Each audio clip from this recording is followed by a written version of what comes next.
नमस्कार, जोहार झारखंड। यूट्यूब के इस चैनल में आप सबका स्वागत है और आपसे निवेदन है कि चैनल को सब्सक्राइब करें ताकि आने वाले सारे वीडियो आप तक पहुंचता रहे। बात चतरा विधानसभा क्षेत्र की अनुसूचित जाति के लिए आरक्षित यह एक सीट है जो चतरा जिले के अंतर्गत आता है और यह सीट चतरा संसदीय सीट के अंतर्गत आने वाले 5 विधानसभा क्षेत्रों में से एक है। इसका जो इलाका है वो बिहार के बॉर्डर से भी सटा हुआ है। इसके कारण यहाँ का जो वोटिंग पैटर्न है वो बिहार से मिलता जुलता और वहां से प्रभावित भी होता है। झारखंड बनने के बाद यहाँ जितने भी चुनाव हुए उसमें कभी बीजेपी तो अगला चुनाव आरजेडी, फिर उसके आगे बीजेपी, फिर आरजेडी, ये दोनों पार्टियां एक दूसरे को चुनौती देती है और एक दूसरे को हराकर जीत हासिल करती है। तो यहाँ का समीकरण एक समान नहीं रहा। एक बार अगर आरजेडी जीती तो दूसरी बार बीजेपी, तीसरी बार आरजेडी, चौथी बार बीजेपी, पांचवी आरजेडी, मतलब यहाँ एक अल्टरनेटिव वाला पैटर्न रहा है। जातीय समीकरण की बात करिएगा तो अनुसूचित जाति यहाँ पर सब सर्वाधिक है। उनमें से भी भूया समाज से आने वाले मतदाताओं की संख्या लगभग 60 से 70 हजार के आसपास है। तो आप समझ सकते हैं कि भूया समाज का यहाँ पर कितना अहम रोल है जीत और हार में। वहीं बात करें अनुसूचित जाति के बाद यहाँ पर जो मुस्लिम समाज से वोटर्स है उनकी भी संख्या 55 से 60 हजार है। उसके बाद ओबीसी मतदाताओं की संख्या यहाँ पर सर्वाधिक है और ओबीसी मतदाता में यहाँ पे सबसे अधिक आबादी है यादव समाज से आने वाले मतदाता की। यहाँ पर अगर यादव समाज की बात करें तो उनकी संख्या 60 से 70 हजार के आसपास है जो कि जीत हार में एक अहम योगदान निभाते हैं। वहीं बात करें सवर्ण समाज के मतदाताओं की संख्या तो उनकी भी यहाँ 25 से 30 हजार सवर्ण मतदाता की संख्या है। महतो समाज की बात करें तो 25 से 30 हजार यहाँ महतो समाज की मतदाताओं की संख्या है और वैश्य समाज की बात करें तो उनकी भी 10 से 15 हजार के आसपास है। तो इस बार भी यहाँ का मुकाबला जो होगा महागठबंधन की तरफ से आरजेडी को ये सीट मिलेगा और आरजेडी यहाँ से चुनाव लड़ेगी।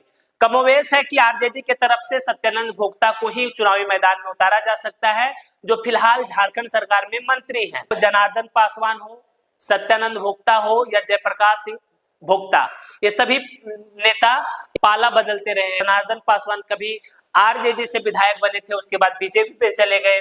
तो ये नेताओं का जो पाला बदलने का है वो इस सीट पर कुछ ज्यादा देखने को मिलता है। सत्यानंद भोक्ता के बारे में भी कहा जाता है कि वो जिधर देखेंगे जीत की राह आसान है उधर वो पाला बदल कर चले जाएंगे। दूसरी तरफ एनडीए की तरफ से बीजेपी यहाँ से चुनाव लड़ेगी क्योंकि यहाँ पर सीधी टक्कर आरजेडी और बीजेपी का है। झारखंड में जहां पर अब बाबूलाल मरांडी की पार्टी झाविमो का विलय बीजेपी में हो चुका है, वहीं जन आंदोलन से उपजे नेता टाइगर जयराम महतो की पार्टी जेबीकेएसएस का आगमन झारखंड की राजनीति में हो गया तो वो भी सभी सीटों पर अपना उम्मीदवार उतारेंगे। तो ऐसे बदलते हालात में क्या चतरा का भी समीकरण बदलने वाला है? इस चतरा का समीकरण कुछ ज्यादा नहीं बदलेगा, बस बदलेगा ये कि फिलहाल यहाँ से आरजेडी के विधायक है सत्यानंद भोक्ता जो कि झारखंड सरकार में मंत्री है। तो जो वोटिंग पैटर्न और जो परिणाम का पैटर्न रहा उसके अनुसार इस बार नंबर बीजेपी का होना चाहिए। लेकिन एक बात और बता दें कि अगर यहाँ महागठबंधन एकजुट होकर लड़ती है तो आरजेडी को इस बार भी फायदा मिल सकता है। अनुसूचित जाति के मतदाताओं की संख्या बात करेंगे तो 1,33,592 है जो कि कुल वोटर्स का लगभग 36% है। वही बात करें अनुसूचित जनजाति की मतदाताओं की संख्या तो महज 6,369 है जो कि कुल वोटर्स का लगभग 1.8% के आसपास है। वही बात करें मुस्लिम मतदाता की संख्या की तो ये 56,237 है जो कुल वोटर का लगभग 15% है।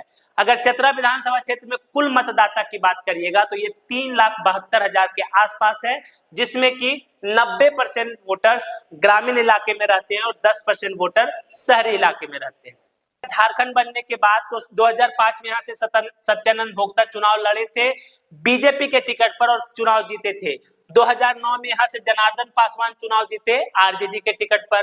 2014 में यहाँ जयप्रकाश सिंह भोक्ता चुनाव जीते बीजेपी के टिकट पर। 2019 में यहाँ से सत्यानंद भोक्ता चुनाव जीते आरजेडी के टिकट पर।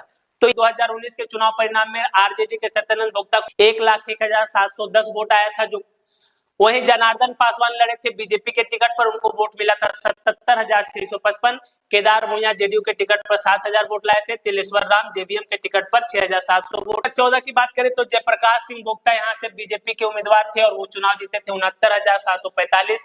सत्यानंद भोक्ता उस समय जेवीएम से थे और उनको वोट मिला था 49,169 और जनार्दन पासवान आरजेडी के टिकट पर लड़े थे, उनको वोट मिला था 37,320। आगामी विधानसभा चुनाव में भी चतरा का पैटर्न वही रहने वाला है। यहाँ का समीकरण कुछ ज्यादा प्रभावित नहीं होने वाला। रहा बात टाइगर जयराम महतो की, तो टाइगर जयराम महतो के लिए इस सीट पर कोई खास नहीं है। चतरा विधानसभा क्षेत्र में टाइगर जयराम महतो की बहुत अधिक प्रभाव नहीं रहने वाला है और यहाँ पर फिर से लड़ाई आरजेडी और बीजेपी के ही बीच होगी। बाकी आपको क्या लगता है, अपनी प्रतिक्रिया कमेंट बॉक्स में जरूर दें।